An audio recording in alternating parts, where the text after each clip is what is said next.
Hi, I'm Rob, and I thought I'd fill people in on the TKX transmission. It's a new transmission from Tremec, and I'm replacing my T5 with the TKX, and I've been studying the differences between the two, and some of this information I haven't been able to find online, and so I thought I'd share it on YouTube. Maybe it'll help somebody out. My project car is this. It's an 84 RX-7. I've got a Ford V6, a 3.7 V6, such as what was used in like a 2011 Mustang as a base engine. I'm running a Haltech controller with it. This whole setup weighs about 2,400 pounds with a full cage. We got about 280 horsepower to the rear wheels with the Haltech controller. Having a lot of fun with this car, but one of my complaints with the car has been that this engine can go to about 7,500 RPM. And if I try to shift the T5 over 7,000 RPM, oftentimes it doesn't want to go to third gear, and that's just kind of a weakness of the T5. Works great under 6,000 RPM, but you go over 7, some people have issues such as myself, and it can be a little bit frustrating when trying to keep somebody behind me and I miss that shift to third. And so the long story is I sent my T5 off. Hey, no, Brianna, don't do that, you're going to tip it over, buddy. Sorry. So I sent my T5 off to Levy Racing to have them set it up correctly. He said it should be able to go shift well over 7,000 RPM with the synchros that they use, and he was also going to go with a close ratio gear set in it, and a couple other features to strengthen it up. As well as get it to shift at higher RPM. But the problem is related to this COVID supply issue problem that people are seeing on a lot of different items. The parts he was going to get from G-Force were delayed.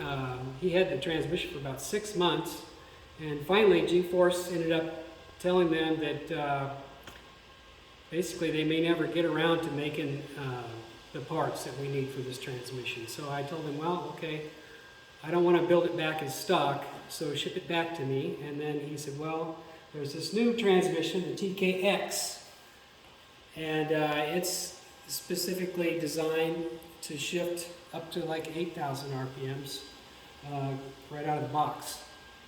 And it's a stronger transmission. One of the trade-offs is it is a little bit heavier, but it's the latest aftermarket transmission from Tremec. And as you can see here, the T5 is black and the TKX isn't painted. And you can see they're roughly the same size. And a lot of these dimensions you can get online. But I wanted to highlight a few of the really important ones, and maybe show you some of the dimensions that are different that I had to measure myself, or I didn't discover it up online. I need to grab my caliper. Hold on. Do this. And my tape measure. Here's the good one. Okay. Okay, so as you can see, the overall length of these two trannies is very similar. From the front of the transmission to the end of the input shaft is right on the money, just the same.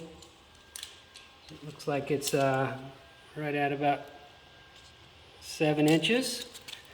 And as you can see here, it's 7 inches on the T5 as well.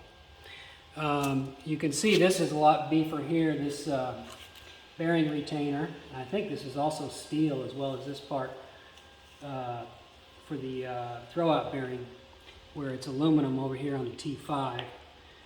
And when I looked at it, I thought maybe this part here which is the area where the throwout bearing, slides back and forth, was maybe a little shorter, but actually it's not. It's about 3.5 inches here, and if I go to here, it's right at about 3.5 inches.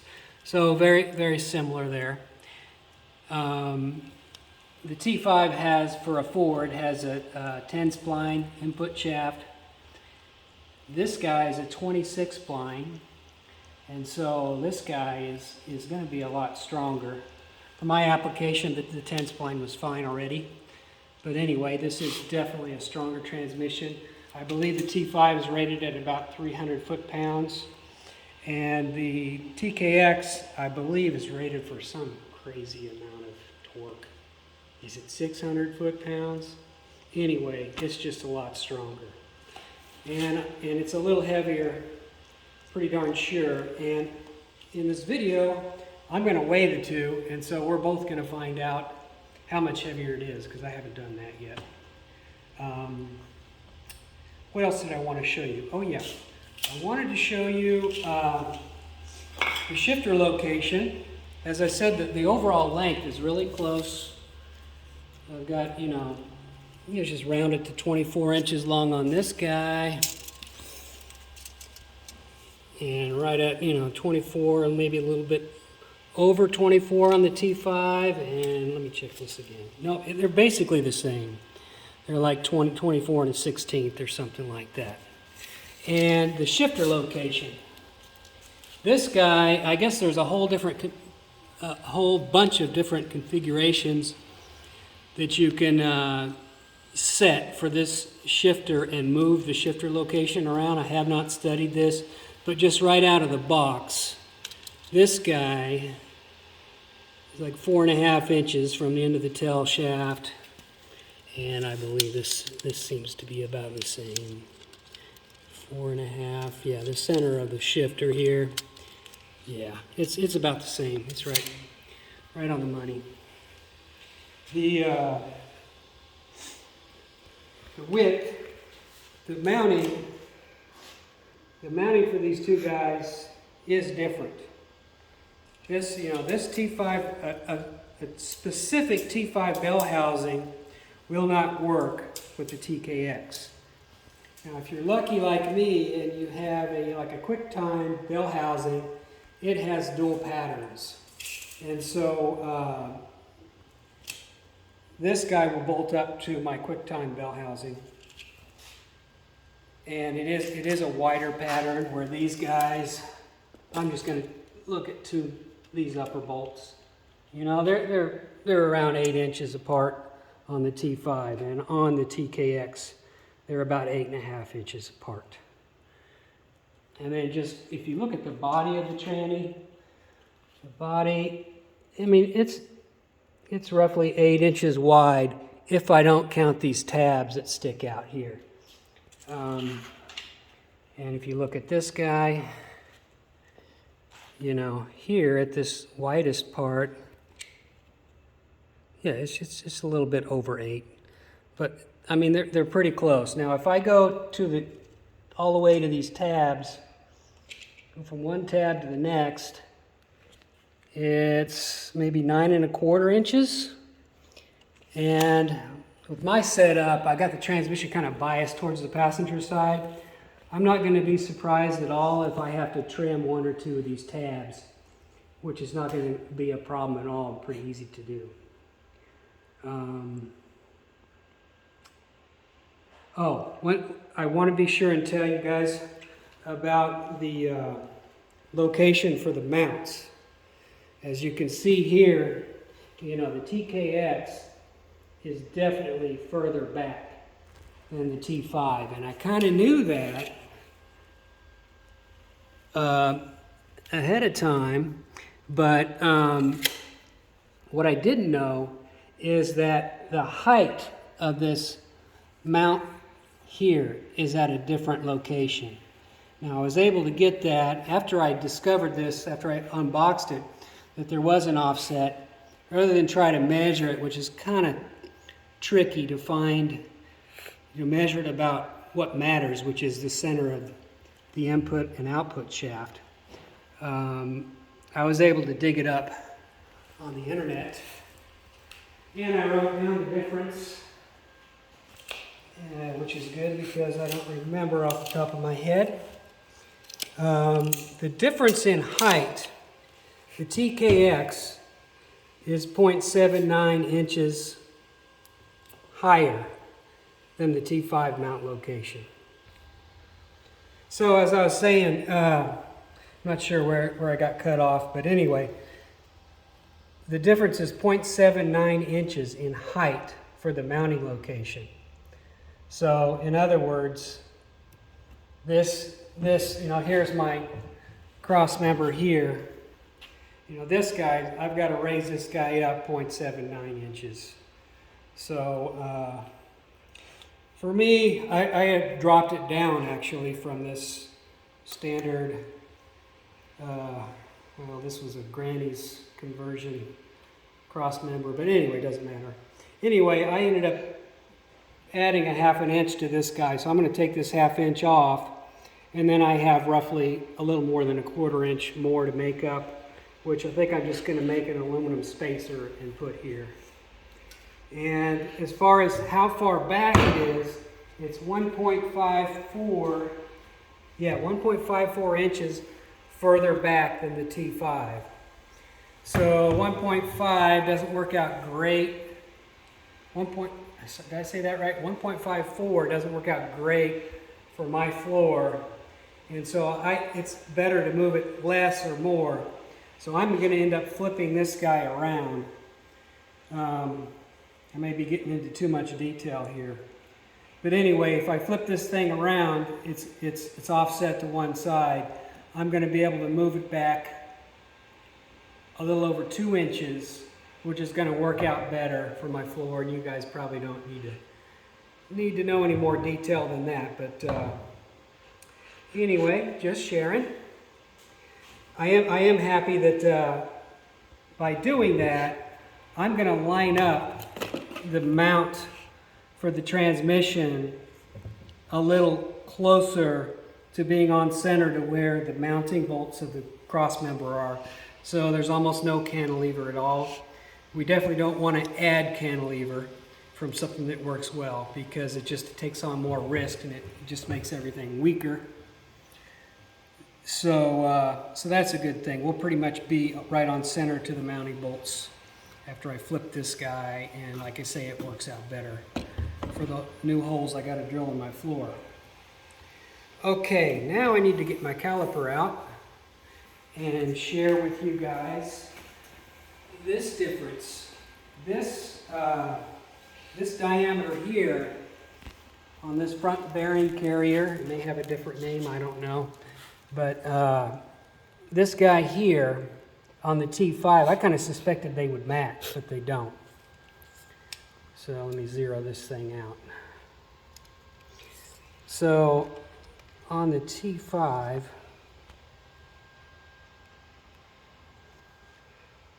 I'm getting 4.910, and on the TKX,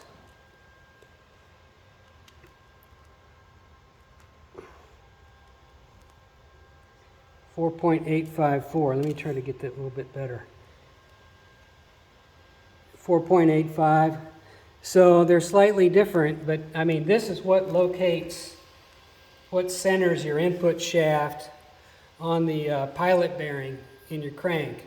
And you want that thing to be, right on, or you're going to have shifting problems. Also, if it's not right on,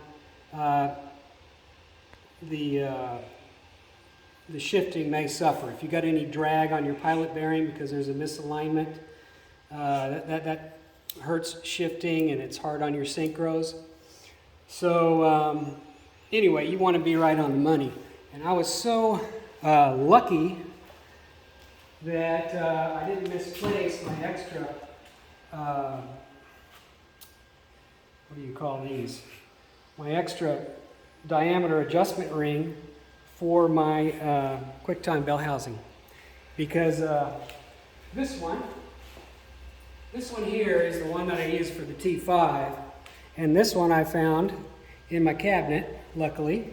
And as you can see, this one here just so you know, I'm not splitting hairs here. I mean, this guy, it doesn't go on the T5. Of course, you know, like I said, this is the one we were running on the T5 to adjust to the diameter of the QuickTime bell housing. This guy fits just nice onto the TKX, perfect fit. And so that's gonna get the transmission to register just perfect on my bell housing. So I suggest everybody be really careful. Make sure that you have the right diameter here so that you get the proper alignment to your bell housing when you put this guy in there. That reminds me, why don't I just do a caliper measurement on the pilot bearing? I did already do this.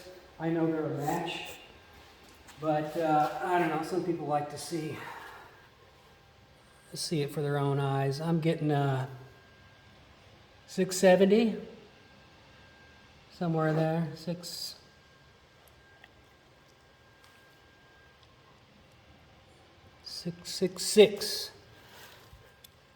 on the TKX, and what am I? I'm getting 0.666 on the T5. So that's a match there, thank goodness. And I already got a pretty new pilot bearing in that engine. I think I'm just going to use that. I did read on some web forum that somebody was recommending that you run a pilot bushing with the TKX instead of a pilot bearing. But I don't really understand why a pilot bearing, which theoretically should have less friction, why that would be a good route to go. So if anybody knows, let me know before it's too late for me, which too late for me is going to be pretty darn soon because I'm real anxious to put this thing together.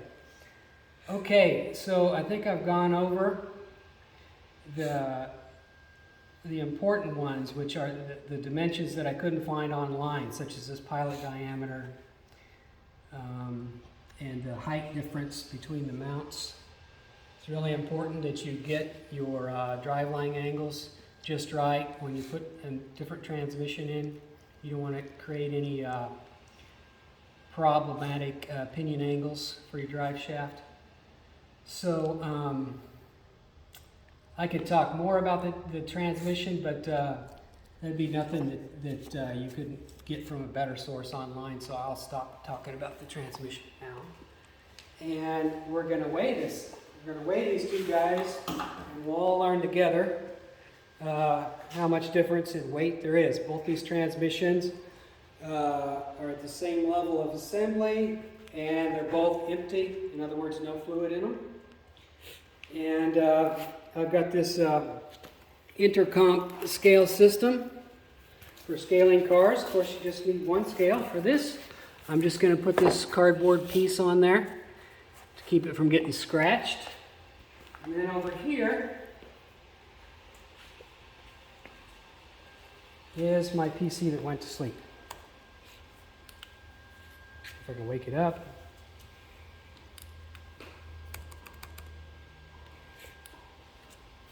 Better pause the video.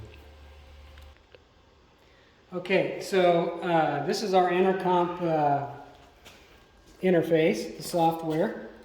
And so we're just going to use this number here, right here. I'm going to grab the T5, and Annie's going to show you guys the reading.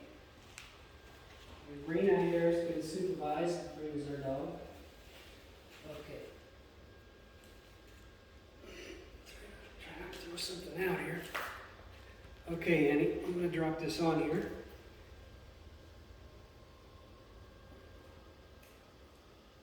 Here, shove the tranny on the scale, please.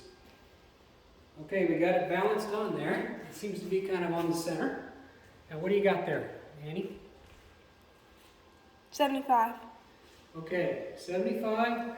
That's the number I've seen published for the T5, 75 pounds. So this thing's right on the money. It's got a shifter in there. This is a Hurst shifter. If anybody wants to buy this transmission from me, let me know, because I need to get rid of it. And it is a good transmission as long as you keep it under 7,000 RPMs. Okay, so here we go with the TKX. Yep, that's heavier. That's definitely heavier. Okay.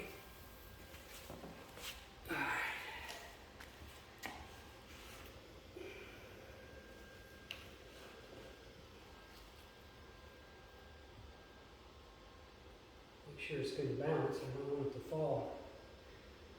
Okay. All right. It seems to be pretty much in the center, Annie. What do we got? 98. Whoa, that is significantly heavier. Wow. Okay. So 98 pounds. Well, it's a heck of a lot stronger. It's going to weigh more. But yeah, I hate to put more weight on the track car, that's for sure. But this thing will be pretty much indestructible. 98 pounds. Okay, now we know. I think I saw a number on the internet that was quite a bit less than 98 pounds. But anyway, I'd say that number is reliable. That scale seems to work just fine. Well, I think that's pretty much a wrap. I think in a minute here I will go ahead and, geez, I'm out of breath, that's embarrassing. So I think I will go ahead and weigh my drive shaft. We're going to pause the video and we're going to compare that to a carbon fiber drive shaft and see how much of that weight I can make up with my lighter drive shaft. I know it's not going to be that much. What is that? 23 pounds different? Is that what it works out to, Annie? I think so. Okay. Well, let's find out. Okay, so I want to weigh this drive shaft. This is a shortened Ford Mustang drive shaft. It's about 32.5 inches long. Yeah, and so this is what I was using with the T5. And I want to compare this to a carbon fiber drive shaft and see what a real world weight measurement looks like, see how much weight we save. Let's see if the computer wants to wake up. Okay, there we can see even though we've got the cardboard protector on our scale, we zeroed it out with the cardboard on it, just to keep it from getting scratched. Okay, we'll put this guy on there. As you can see, it's got a slip yoke on it. So I'll make sure the slip yoke's not touching the ground. Everything's good. What do we got there, Annie? 14. Okay, so 14 pounds. A lot of drive shafts are a lot longer than this and weigh significantly more. This guy's already pretty darn short. So I picked up this QA1 carbon fiber drive shaft. It's pretty cool. It's really light. These are becoming more and more affordable all the time. Used to be really exotic, but they've been making carbon fiber drive shafts for quite a while. And this particular one, if I remember right, it's 32.5 inches long. And this is a length that dirt modified cars use. And so this is a size of drive shaft that QA1 makes a lot of for those dirt track guys. And so it's just an off-the-shelf item. Somebody told me that Miatas use something similar. Don't quote me on that. But anyway, so let's see how this compares. I'm going to put this on there. And this doesn't have a slip yoke on it, but I've got a slip yoke. I'm going to put that on the scale as well. But we'll go ahead and measure it all by itself first. If we can get it to balance.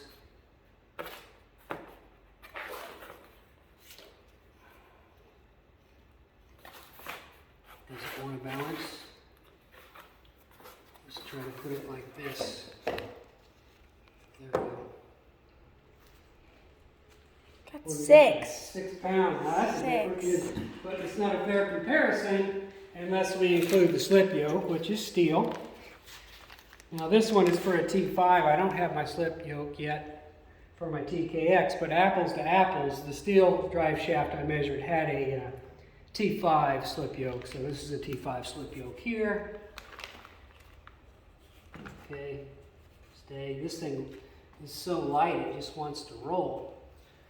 So we got them both on there. So 8 pounds. 8 pounds.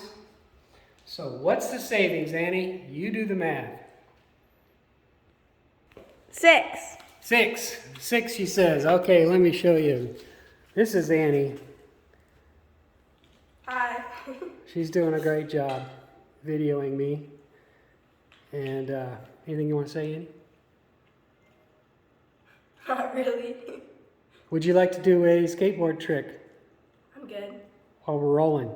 No. We'll put it on YouTube. Come on. I don't want to. No? Okay. All right. Okay, well that's about it. We saved 6 pounds, didn't we, with the drive shaft? Yeah. You guys can decide whether it's worth it. Maybe not. This thing cost me $525 from Jags. Pretty neat piece. But yeah, you guys decide. I'm kind of obsessive about minimizing rotating weight. But anyway, it's going to be fun to put that on there, and I'm going to think that it's faster because it is lighter. So it's all good. Okay, that's it. I hope some of this stuff helped you guys. Take care.